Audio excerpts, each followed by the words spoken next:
राधे राधे। कैसे हैं आप सब। आज हम श्री सत्यनारायण भगवान जी की कथा का श्रवण करेंगे। सत्यनारायण व्रत कथा का पाठ करने से व्यक्ति को 1000 यज्ञ के बराबर पुण्य फल की प्राप्ति होती है। सत्यनारायण भगवान व्रत कथा में भगवान विष्णु के सत्य स्वरूप के बारे में बताया गया है। इस व्रत का पाठ करने से घर में सुख समृद्धि का वास होता है और भगवान विष्णु की कृपा बनी रहती है। एक समय की बात है, नैशिरण्य तीर्थ में शौनकादि 88,000 ऋषियों ने श्री सूत जी से पूछा, हे प्रभु, इस कलयुग में वेद विद्या रहित मनुष्य को प्रभु भक्ति किस प्रकार मिलती है तथा उनका उद्धार कैसे होता है। हे मुनिश्रेष्ठ, कोई ऐसा तप बताइए जिससे थोड़े समय में ही पुण्य मिले और मनवांछित फल भी मिल जाए। इस प्रकार की कथा सुनने की हम इच्छा रखते हैं। सर्वशास्त्रों के ज्ञाता सूत जी बोले, हे वैष्णवों, मैं पूज्य, आप सभी ने प्राणियों के हित की बात पूछी है, इसलिए मैं एक ऐसे श्रेष्ठ व्रत को आप लोगों को बताऊंगा जिसे नारद जी ने लक्ष्मी नारायण जी से पूछा था और लक्ष्मीपति ने मुनि श्रेष्ठ नारद जी से कहा, आप इसे ध्यान से सुनिए। एक समय की बात है, योगीराज नारद जी दूसरों के हित की इच्छा के लिए अनेक लोकों में घूमते हुए मृत्यु लोक में जा पहुंचे। यहाँ उन्होंने अनेक योनियों में जन्मे प्राय सभी मनुष्य को अपने कर्मों द्वारा अनेकों दुखों से पीड़ित देखा। उनका दुख देख नारद जी सोचने लगे कि कैसा यत्न किया जाए जिसके करने से निश्चित रूप से मनुष्य के दुखों का अंत हो जाए। इसी विचार पर मनन करते हुए वे विष्णुलोक में गए। वहाँ सब देवों के ईश नारायण की स्तुति करने लगे, जिनके हाथों में शंख चक्र गदा थे और गले में वरमाला पहने हुए थे। स्तुति करते हुए नारद जी बोले, हे भगवान, आप अत्यंत शक्ति से संपन्न हैं, मन तथा वाणी में भी आपको नहीं पा सकती। आपका आदि मध्य तथा अंत नहीं है। निर्गुण स्वरूप सृष्टि के कारण भक्तों के दुख को दूर करने वाले हैं। आपको मेरा नमस्कार है। नारद जी की स्तुति सुन विष्णु जी बोले, हे मुनिश्रेष्ठ, आपके मन में क्या बात है? आप किस काम के लिए पधारे हैं, उसे निसंकोच कहो। इस पर नारद मुनि बोले कि मृत्यु लोक में अनेक योनियों में जन्मे मनुष्य अपने कर्मों के द्वारा अनेकों दुख से दुखी हो रहे हैं। हे नाथ, पर दया रखते हैं तो बताइए कि वो मनुष्य थोड़े प्रयास से ही अपने दुखों से कैसे छुटकारा पा सकते हैं। श्री हरि बोले, हे नारद, मनुष्य की भलाई के लिए तुमने बहुत अच्छी बात पूछी है, जिसके करने से मनुष्य मोह से छूट जाता है। ये बात मैं तुमसे कहता हूँ, उसे सुनो। स्वर्ग लोक व मृत्यु लोक दोनों में एक दुर्लभ उत्तम व्रत है जो पुण्य देने वाला है। आज प्रेमवश होकर मैं उसे तुमसे कहता हूँ। श्री सत्यनारायण भगवान का यह व्रत अच्छी तरह विधान पूर्वक करने से मनुष्य तुरंत ही यहाँ सुख भोग कर मरने पर मोक्ष पाता है। श्री हरि के वचन सुन नारद जी बोले कि उस व्रत का फल क्या है और उसका क्या विधान है। यह व्रत किसने किया था, इस व्रत को किस दिन करना चाहिए, सभी कुछ विस्तार से बताए। नारद की बात सुन के श्री हरि बोले, दुख व शोक को दूर करने वाला, यह सभी स्थानों पर विजय दिलाने वाला, मानव को भक्ति व श्रद्धा के साथ शाम को श्री सत्यनारायण जी की पूजा धर्मपरायण होकर ब्राह्मणों व बंधुओं के साथ करनी चाहिए। भक्ति भाव से ही नैवेद्य केले का फल, घी, दूध और गेहूं का आटा सवाया ले। गेहूं के स्थान पर साठी का आटा, शक्कर तथा गुड़ लेकर वह सभी भक्षण योग्य पदार्थों को मिलाकर भगवान को भोग लगाएं। ब्राह्मणों सहित बंधु बांधवों को भी भोजन कराएं। उसके बाद स्वयं भोजन करें। भजन कीर्तन के साथ भगवान की भक्ति में लीन हो जाएं। इस तरह से सत्यनारायण भगवान का यह व्रत करने पर मनुष्य की सारी इच्छाएं निश्चित रूप से पूरी होती हैं। इस कलिकाल अर्थात कलयुग में मृत्युलोक में मोक्ष का यही एक सरल उपाय है। श्री सत्यनारायण व्रत कथा का पहला अध्याय संपूर्ण। बोलिए श्री सत्यनारायण भगवान की जय। श्रीमन नारायण नारायण हरि हरि, बजबन नारायण नारायण हरि हरि। सत्यनारायण भगवान की व्रत कथा का दूसरा अध्याय। सूत जी बोले, हे ऋषियों, जिसने पहले समय में इस व्रत को किया था उसका इतिहास कहता हूँ, ध्यान से सुनो। सुंदर काशीपुर नगरी में एक अत्यंत निर्धन ब्राह्मण रहता था।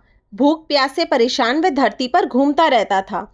ब्राह्मणों से प्रेम करने वाले भगवान ने एक दिन ब्राह्मण का वेश धारण कर उसके पास जाकर पूछा, हे विप्र, नित्य दुखी होकर तुम पृथ्वी पर क्यों घूमते हो? दीन ब्राह्मण बोला, मैं निर्धन ब्राह्मण हूँ, भिक्षा के लिए धरती पर घूमता हूँ। हे भगवान, यदि आप इसका कोई उपाय जानते हो तो बताएं। वृद्ध ब्राह्मण कहता है कि सत्यनारायण भगवान मनोवांछित फल देने वाले हैं, इसलिए तुम उनका पूजन करो। इसे करने से मनुष्य सभी दुखों से मुक्त हो जाता है। वृद्ध ब्राह्मण बनकर आए सत्यनारायण भगवान उस निर्धन ब्राह्मण को व्रत का सारा विधान बता के अंतर्धान हो गए। ब्राह्मण मन ही मन सोचने लगा कि जिस व्रत को वृद्ध ब्राह्मण करने को यह कह गया है, मैं उसे जरूर करूंगा। यह निश्चय करने के बाद उसे रात में नींद नहीं आई। वह सवेरे उठ के सत्यनारायण भगवान के व्रत का निश्चय कर भिक्षा के लिए चला गया। उस दिन निर्धन ब्राह्मण को भिक्षा में बहुत धन मिला, जिससे उसने बंधु बांधवों के साथ मिलकर श्री सत्यनारायण भगवान का व्रत संपन्न किया। भगवान सत्यनारायण का व्रत संपन्न करने के बाद वह निर्धन ब्राह्मण सभी दुखों से छूट गया और अनेक प्रकार की संपत्तियों से युक्त हो गया। उसी समय यह ब्राह्मण हर माह इस व्रत को करने लगा। इस तरह से सत्यनारायण भगवान के व्रत को जो मनुष्य करेगा वह सभी प्रकार के पापों से छूट के मोक्ष को प्राप्त होगा। सूत जी बोले कि इस तरह से नारद जी से नारायण जी का कहा हुआ श्री सत्यनारायण व्रत को मैंने तुमसे कहा। हे विप्रो, मैं अब और क्या कहूँ। ऋषि बोले, हे मुनिवर, संसार में उस विप्र से सुनकर और किस किस ने इस व्रत को किया, हम सब इस बात को सुनना चाहते हैं। इसके लिए हमारे मन में श्रद्धा भाव है। सूत जी बोले, हे मुनियों, जिस जिसने इस व्रत को किया है वह सब सुनो। एक समय वही विप्र धन व ऐश्वर्य के अनुसार अपने बंधु बांधवों के साथ इस व्रत को करने को तैयार हुआ। उसी समय एक लकड़ी बेचने वाला बूढ़ा आदमी आया और लकड़ियां बाहर रखकर अंदर ब्राह्मण के घर में गया। प्यास से दुखी वह लकड़हारा उनको व्रत करते देख विप्र को नमस्कार कर पूछने लगा कि आप ये क्या कर रहे हैं। तो उन्होंने श्री सत्यनारायण भगवान के व्रत के बारे में बताया तथा इसे करने से क्या फल मिलेगा, कृपया मुझे भी बताएं। ब्राह्मण ने कहा कि सब मनोकामनाओं को पूरे करने वाला ये सत्यनारायण भगवान का व्रत है। इनकी कृपा से मेरे घर में धन धान्य आदि की वृद्धि हुई है। विप्र से सत्यनारायण व्रत के बारे में जानकर लकड़हारा बहुत प्रसन्न हुआ। चरणामृत लेकर वह प्रसाद खाने के बाद वह अपने घर गया। लकड़हारे ने अपने मन में संकल्प किया कि आज लकड़ी बेचने से जो धन मिलेगा उसी से श्री सत्यनारायण भगवान का उत्तम व्रत करूंगा। मन में इस विचार को ले बूढ़ा आदमी सिर पर लकड़ियां रख उस नगर में बेचने गया जहां धनी लोग ज्यादा रहते थे। उस नगर में उसे अपनी लकड़ियों का दाम पहले से 4 गुना अधिक मिलता है। बूढ़ा प्रसन्नता के साथ दाम लेके केले, शक्कर, घी, दूध, दही और गेहूं का आटा ले और सत्यनारायण भगवान के व्रत की अन्य सामग्रियां लेकर अपने घर गया। वहां उसने अपने बंधु बांधवों को बुलाकर विधि विधान से सत्यनारायण भगवान का पूजन और व्रत किया। इस व्रत के प्रभाव से वह बूढ़ा लकड़हारा धन, पुत्र आदि से युक्त होकर संसार के समस्त भोग अंतकाल में बैकुंठ धाम को चला गया। श्री सत्यनारायण व्रत कथा का दूसरा अध्याय संपूर्ण। बोलिए श्री सत्यनारायण भगवान की जय। श्रीमन नारायण नारायण हरि हरि, भजमन नारायण नारायण हरि हरि। सत्यनारायण भगवान की व्रत कथा का तीसरा अध्याय। सूत जी बोले, हे शेष मुनियों, अब आगे की कथा कहता हूँ। पहले समय में उल्कामुख नाम एक बुद्धिमान राजा था। वह सत्य वक्ता और जितेंद्रिय था। प्रतिदिन देव स्थानों पर जाता और निर्धनों को धन देकर उनके कष्ट दूर करता था। उसकी पत्नी कमल के समान मुख वाली तथा सती साध्वी थी। भद्रशिला नदी के तट पर उन दोनों ने श्री सत्यनारायण भगवान का व्रत किया। उसी समय साधु नाम का एक वैश्य आया। उसके पास व्यापार करने के लिए बहुत सा धन भी था। राजा को व्रत करते देखकर वह विनय के साथ पूछने लगा, हे राजन, भक्ति भाव से पूर्ण होकर आप ये क्या कर रहे हैं? मैं सुनने की इच्छा रखता हूँ, तो आप मुझे बताएं। राजा बोला, हे साधु, अपने बंधु बांधवों के साथ पुत्रादि की प्राप्ति के लिए एक महान शक्तिशाली श्री सत्यनारायण भगवान का व्रत व पूजन कर रहा हूँ। राजा के वचन सुन साधु आदर से बोला, हे राजन, मुझे इस व्रत का सारा विधान कहिए। आपके कथनानुसार मैं भी इस व्रत को करूँगा। मेरी भी संतान नहीं है और इस व्रत करने से निश्चित रूप से मुझे संतान की प्राप्ति होगी। राजा से व्रत का सारा विधान सुन व्यापार से निवृत्त हो वह अपने घर आया। साधु वैश्य ने अपनी पत्नी को संतान देने वाले इस व्रत का वर्णन कह सुनाया और कहा कि जब मेरी संतान होगी तब मैं इस व्रत को करूंगा। साधु ने इस तरह के वचन अपनी पत्नी लीलावती से कहे। एक दिन लीलावती पति के साथ आनंदित हो संसारिक धर्म में प्रवृत्त होकर सत्यनारायण भगवान की कृपा से गर्भवती हुई। 10वें महीने में उसके गर्भ में से एक सुंदर कन्या ने जन्म लिया। दिनों दिन वह ऐसे बढ़ने लगी जैसे शुक्ल पक्ष का चंद्रमा बढ़ता है। माता पिता ने अपनी कन्या का नाम कलावती रखा। एक दिन लीलावती ने मीठे शब्दों में अपने पति को याद दिलाया कि आपने सत्यनारायण भगवान के जिस व्रत को करने का संकल्प लिया था उसे करने का समय आ गया है। आप इस व्रत को करिए। साधु बोला कि हे प्रिय, इस व्रत को मैं उसके विवाह पे करूंगा। इस प्रकार अपनी पत्नी को आश्वासन देके वह नगर को चला गया। कलावती पिता के घर में रह वृद्धि को प्राप्त हो गई। साधु ने एक बार नगर में अपनी कन्या को सखियों के साथ देखा तो तुरंत ही दूत को बुलाया और कहा कि मेरी कन्या के योग्य वर देख कर आओ। साधु की बात सुनकर दूत कंचन नगर में पहुंचा और वहां देखभाल कर लड़की के सुयोग्य वाणिक पुत्र को ले आया। सुयोग्य लड़के को देख साधु ने बंधु बांधवों को बुला के अपनी पुत्री का विवाह कर दिया। लेकिन दुर्भाग्य की बात ही की साधु ने अभी भी श्री सत्यनारायण भगवान का व्रत नहीं किया। इस पर श्री भगवान क्रोधित हो गए और शाप दिया कि साधु को अत्यधिक दुख मिले। अपने कार्य में कुशल साधु बनिया जमाई को लेकर समुद्र के पास स्थित होकर रत्नासारपुर नगर में गया। वहां जाकर दामाद ससुर दोनों मिलकर चंद्रकेतु राजा के नगर में व्यापार करने लगे। एक दिन भगवान सत्यनारायण की माया से एक चोर राजा का धन चुराकर भाग रहा था। उसने राजा के सिपाहियों को अपने पीछा करते देख चुराया हुआ धन वहां रख दिया जहां साधु अपने जमाई के साथ ठहरा हुआ था। राजा के सिपाहियों ने साधु वैश्य के पास राजा का धन पड़ा देखा तो वह ससुर जमाई दोनों को बांधकर प्रसन्नता से राजा के पास ले गए और कहा कि उन दोनों चोरों को हम पकड़ लाए हैं, अब आगे की कार्यवाही की आज्ञा दे। राजा की आज्ञा से उन दोनों को कठिन कारावास में डाल दिया गया और उनका सारा धन भी उनसे छीन लिया गया। श्री सत्यनारायण भगवान से श्राप से साधु की पत्नी भी बहुत दुखी हुई। घर में जो धन रखा था उसे चोर चुरा ले गए। शारीरिक तथा मानसिक पीड़ा व भूख प्यास से अति दुखी हो अन्न की चिंता में कलावती एक ब्राह्मण के घर गई। वहां उसने श्री सत्यनारायण भगवान का व्रत होते देखा, फिर कथा भी सुनी। वह प्रसाद ग्रहण कर वह रात को घर वापिस आई। माता ने कलावती से पूछा कि हे पुत्री, अब तक तुम कहाँ थी, तेरे मन में क्या है? कलावती ने अपनी माता से कहा, हे माता, मैंने एक ब्राह्मण के घर में श्री सत्यनारायण भगवान का व्रत देखा है। कन्या के वचन सुन लीलावती भगवान के पूजन की तैयारी करने लगी। लीलावती ने परिवार व बंधुओं सहित सत्यनारायण भगवान का पूजन किया और उनसे वर मांगा कि मेरे पति तथा जमाई शीघ्र घर आ जाएं। साथ ही यह भी प्रार्थना करी कि हम सबका अपराध क्षमा करें। श्री सत्यनारायण भगवान इस व्रत से संतुष्ट हो गए और राजा चंद्रकेतु को सपने में दर्शन देके कहा कि हे राजन, तुम उन दोनों वैश्यों को छोड़ दो और तुमने उनका जो धन लिया है उसे वापस कर दो। अगर ऐसा नहीं किया तो मैं तुम्हारा धन, राज्य व संतान सभी को नष्ट कर दूंगा। राजा को यह सब कहकर वह अंतर्धान हो गए। प्रातःकाल सभा में राजा ने अपना सपना सुनाया, फिर बोले कि वणिक पुत्रों को कैसे मुक्त कर सभा में लाओ। दोनों ने आते ही राजा को प्रणाम किया। राजा मीठी वाणी में बोला, हे महानुभाव, भाग्यवश ऐसा कठिन दुख तुम्हें प्राप्त हुआ है, लेकिन अब तुम्हें कोई भय नहीं है। ऐसा कह राजा ने उन दोनों को नए वस्त्राभूषण भी पहनाए और जितना धन उनके लिया था उससे दुगना धन वापस कर दिया। दोनों वैश्य अपने घर को चल दिए। श्री सत्यनारायण व्रत कथा का 3रा अध्याय संपूर्ण। बोलिए श्री नारायण भगवान की जय। श्रीमन नारायण नारायण हरि हरि, भजमन नारायण नारायण हरि हरि। सत्यनारायण भगवान की व्रत कथा का 4था अध्याय।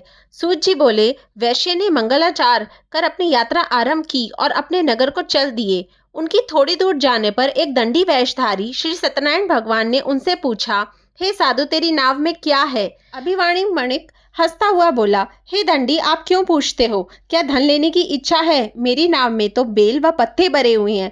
वैश्य के कठोर वचन सुन भगवान बोले, तुम्हारा वचन सत्य हो। दंडी ऐसे वचन कह वहां से दूर चल दिए। कुछ दूर जाके समुद्र के किनारे बैठ गए। दंडी के जाने के बाद साधु वैश्य ने नित्य क्रिया के पश्चात नाव को ऊंची उठते देखकर अचंभा माना और नाव में बेलपत्र आदि देख वह मूर्छित हो जमीन पर गिर पड़े। मूर्छा खुलने पर वह अत्यंत शोक में डूब गया। तब उसका दामाद बोला कि आप शोक ना मनाएं, यह दंडी का शाप है, इसलिए हमें उनकी शरण में जाना चाहिए, तभी हमारी मनोकामना पूरी होगी। दामाद की बात सुनकर वह दंडी के पास पहुंचा और अत्यंत भक्तिभाव नमस्कार करके बोला कि मैंने आपसे जो जो असत्य वचन कहे थे उनके लिए मुझे क्षमा दे। ऐसा कहकर महान शोकातुर हो रोने लगा। तब दंडी भगवान बोले, हे वणिक पुत्र, मेरी आज्ञा से बार बार तुम्हें दुख प्राप्त हुआ है, तू मेरी पूजा से विमुख हुआ। साधु बोला, हे भगवान, आपकी माया से ब्रह्मा आदि देवता भी आपके रूप को नहीं जानते, तब मैं अज्ञानी कैसे जान सकता हूँ? आप प्रसन्न होइए, अब मैं सामर्थ्य के अनुसार आपकी पूजा करूँगा। मेरी रक्षा करो और पहले के समान नौका में धन भर दो। साधु वैश्य के भक्ति पूर्वक वचन सुनकर भगवान प्रसन्न हो गए और उसकी इच्छा अनुसार वरदान देकर अंतर्धान हुए। ससुर जमाई जब नाव पर आए तो नाव धन से भरी हुई थी। फिर वही अपने अन्य साथियों के साथ सत्यनारायण भगवान का पूजन कर अपने नगर को चल दिए। जब नगर के नजदीक पहुंचे तो दूत को घर पर खबर करने के लिए भेज दिया। दूत साधु की पत्नी को प्रणाम कर कहता है कि मालिक अपने दामाद सहित नगर के निकट आ गए हैं। दूत की बात सुन साधु की पत्नी लीलावती ने बड़े हर्ष के साथ सत्यनारायण भगवान का पूजन कर अपनी पुत्री कलावती से कहा कि मैं अपने पति के दर्शन को जाती हूँ, तू कार्य पूर्ण कर शीघ्र आ जा। माता के ऐसे वचन सुन कलावती जल्दी में प्रसाद छोड़ अपने पति के पास चली आई। प्रसाद की अवज्ञा के कारण श्री सत्यनारायण भगवान रुष्ट हो गए और नाव सहित उसके पति को पानी में डुबो दिया। कलावती अपने पति को वहां ना पाकर रोती हुई जमीन पर गिर गई। नौका को डूबा हुआ देख व कन्या को रोता देख साधु दुखी होकर बोला कि हे प्रभु, मुझसे तथा मेरे परिवार से जो भूल हुई है उसे क्षमा करें। साधु के दीन वचन सुनकर श्री सत्यनारायण भगवान प्रसन्न हो गए और आकाशवाणी हुई, हे साधु, तेरी कन्या मेरे प्रसाद को छोड़ के आई है, इसलिए उसका पति अदृश्य हो गया है। यदि वह घर जाके प्रसाद खाकर लौटती है तो इसे इसका पति अवश्य मिलेगा। ऐसी आकाशवाणी सुन कलावती घर पहुंचकर प्रसाद खाती है और फिर आकर अपने पति के दर्शन करती है। उसके बाद साधु अपने बंधु बांधवों सहित श्री सत्यनारायण भगवान का विधि विधान से पूजन करता है। इस लोक का सुख भोग वह अंत में स्वर्ग को जाता है। श्री सत्यनारायण व्रत कथा का चौथा अध्याय संपूर्ण। बोलिए श्री सत्यनारायण भगवान की जय। श्रीमन नारायण नारायण हरि हरि, भजमन नारायण नारायण हरि हरि। सत्यनारायण भगवान की व्रत कथा का 5वां अध्याय। सूत जी बोले, हे ऋषियों, मैं और भी एक कथा सुनाता हूँ, उसे भी ध्यान पूर्वक सुनो। प्रजा पालन में लीन तुंगध्वज नाम का एक राजा था। उसने भी भगवान का प्रसाद त्याग कर बहुत ही दुख सहा। एक बार वन में जाकर वन्य पशुओं को मारकर वह बड़ के पेड़ के नीचे आया। वहां उसने ग्वालों को भक्ति भाव से अपने बंधुओं सहित सत्यनारायण भगवान का पूजन करते देखा। अभिमानवश राजा ने उन्हें देखकर भी पूजा खान में नहीं गया और ना ही उसने भगवान को नमस्कार किया। ग्वालों ने राजा को प्रसाद दिया, लेकिन उसने वह प्रसाद नहीं खाया और प्रसाद को वहीं छोड़ वह अपने नगर को चला गया। जब वह नगर में पहुंचा तो वहां सब कुछ तहस नहस हुआ पाया तो वह शीघ्र ही समझ गया कि यह सब भगवान ने ही किया है। वह दोबारा ग्वालों के पास पहुंचा और विधि पूर्वक पूजा करके प्रसाद खाया तो श्री सत्यनारायण भगवान की कृपा से सब कुछ पहले जैसा हो गया। दीर्घ काल तक सुख भोगने के बाद मरणोपरांत उसे सर्वलोक की प्राप्ति हुई। जो मनुष्य परम दुर्लभ इस व्रत को करेगा तो भगवान सत्यनारायण की अनुकंपा से उसे धन धान्य की प्राप्ति होगी। निर्धन धनी हो जाता है और भय मुक्त हो जीवन जीता है। संतानहीन मनुष्य को संतान सुख मिलता है और सारे मनोरथ पूर्ण होने पर मानव अंतकाल में वैकुंठ धाम को जाता है। सूत जी बोले, जिन्होंने पहले इस व्रत को किया है, अब उनके दूसरे जन्म की कथा कहता हूँ। विश्वतानंद ब्राह्मण ने सुदामा का जन्म लेके मोक्ष की प्राप्ति करी। लक्कड़हारे ने अगले जन्म में निषाद बन के मोक्ष प्राप्त किया। उल्कामुख नाम का राजा दशरथ होकर बैकुंठ को गए। साधु नाम के वैश्य ने मोरध्वज बनकर अपने पुत्र को आरे से चीरकर मोक्ष पाया।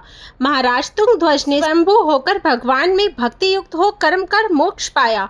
श्री सत्यनारायण व्रत कथा के 5वां अध्याय संपूर्ण। बोलिए श्री सत्यनारायण भगवान की जय।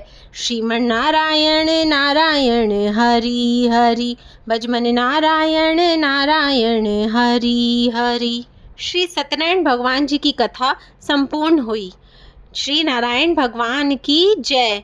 राधे राधे।